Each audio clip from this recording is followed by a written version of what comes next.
M Q M کے رہنما وسیم آفتاب صاحب نے بہت شکریہ۔ وسیم آفتاب صاحب، احتجاج بھی کرے گی ایم کیو، لیکن اس سے پہلے ہماری آپ سے جب ایک دفعہ بات ہوئی تھی آپ نے کہا تھا ہم الیکشن میں ضرور جائیں گے، تو وہ ابھی تک ہے فیصلہ برقرار؟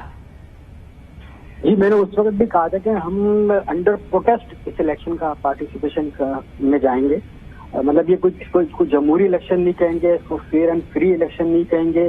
اس کو انصاف اور آئین اور عوامی امنگوں کا ترجمان الیکشن نہیں کہیں گے، اس کو جبر کا الیکشن کہیں گے، اس کو بددیانتی کا، ظلم کا، جبر کا اور عددی اکثریت سے ظلم کے فیصلے نافذ کرنے کا الیکشن کہیں گے۔ ٹھیک، لیکن کیا وسیم صاحب جو نتائج آئیں گے آپ کے مطابق اس جبر کے الیکشن میں انہیں قبول کریں گے؟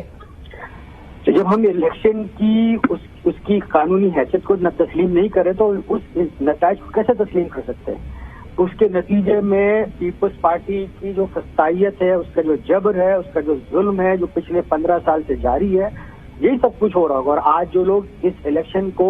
جبرن لانا چاہتے ہیں، چاہے وہ جماعت اسلامی ہو یا پی ٹی آئی ہو، یہ وہ لوگ ہوں گے جو اس شہر کے ساتھ دشمنی میں عملاً اپنا حصہ ڈال رہے ہوں گے۔ ہم نے الیکشن اس کو کلیئر کرنا ضروری ہے کہ ہم الیکشن کے خلاف نہیں ہے، کل الیکشن کروائیے، بار بار کہہ رہے ہیں 12 گھنٹے کے بعد الیکشن کروا دیجیے، 15 جنوری تو بہت دور کی بات ہے، لیکن 1 گھنٹے پہلے آپ صحیح حلقہ بندیاں کیجیے، انصاف پر مبنی الیکشن کمیشن حلقہ بندیاں کرے، نہ اعتراضات سنے گئے، نہ اس کا جواب دیا گیا، یعنی کہ 72,000 پاپولیشن کے اوپر 76,000 ووٹر، آپ مطلب دنیا کا کوئی یو سی ایسی نہیں ہوگی۔ اور یہ الیکشن کمیشن اس کو جائز کہہ کے، ہائی کورٹ اس کو جائز کہہ رہا ہے، سپریم کورٹ اس کو جائز کہہ رہا ہے، اور الیکشن کمیشن بھی کہہ رہا ہے الیکشن ہوں گے، تو یہ ظلم ہے، یہ بددیانتی ہے، یہ جبر ہے، اس کے علاوہ کچھ نہیں ہے۔ اس کو اگر کوئی الیکشن کہتا ہے وہ کہتا رہے، ہمارے لحاظ سے تو یہ جبر کا فیصلہ ہے، یہ نا انصافی کا فیصلہ ہے، قانون کے نام پر اندھے راج کا فیصلہ ہے، اور جمہوریت کے نام پر بددیانتی کا، جبر کا، استحصال کا اور لوگوں کے جائز حقوق دبانے کا یہ قانونی طور پر بھی کوئی راستہ اختیار کرنے جا رہی ہے ایم کیو ایم؟ احتجاج کے علاوہ کیا اسٹریٹجی ہے اب؟ بھائی دیکھیں، قانونی جو بھی طریقہ کار تھے، جہاں جو بھی فورم تھا، چاہے وہ الیکشن کمیشن کا ہو، سندھ ہائی کورٹ ہو، سپریم کورٹ ہو، اس کے علاوہ کوئی اگر فورم پارلیمنٹ کا تھا وہاں پر بھی سب جگہ آواز اٹھائیے، کہیں کوئی ایسا فورم نہیں ہے جہاں پر ابھی اس ملک کی بدقسمتی کیا ہوگی کہ ہائی کورٹ یہ کہہ رہا ہے کہ بھئی آپ جو ہے نا کہ آپ اس پہ سنجیدہ نہیں ہے۔ مطلب یہ ایک عجیب سی بات ہے، اگر میں سنجیدہ نہیں ہوں مان لی بات ہے،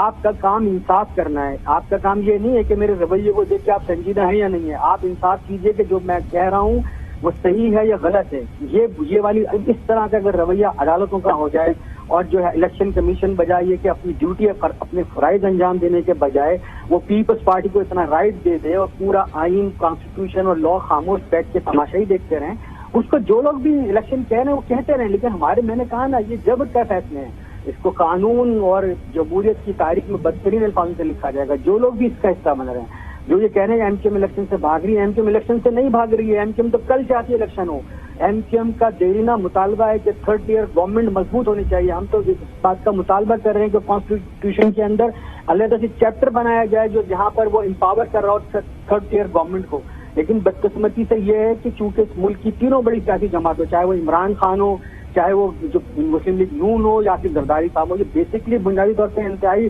فنڈامنٹل قسم کے وڈیرے ہیں، ان کے ذہن کے اندر غلامی بھری ہوئی ہے اور یہ لوگوں کو غلام رکھنا چاہتے ہیں۔ یہ نہیں چاہتے کسی بھی طرح ایک عام آدمی کے اختیار میں اضافہ ہو، اس کے مسائل اس کے دور اسٹیپ پر حل ہو رہے ہوں۔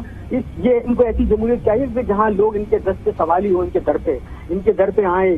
علاقے کا ایسے چھو لوگوں کو غلاموں کی طرح ہانکتا ہو ان کے در پہ لے کر آئے، یہ اس طرح کی جمہوریت چاہتے ہیں۔ وہ اگر یہ چاہتے ہوتے 70-80 سال ہو رہا ہے اس ملک کو بنے۔ ٹھیک ہے، بہت شکریہ رہنما ایم کیو ایم وسیم آفتاب صاحب ہمارے ساتھ موجود۔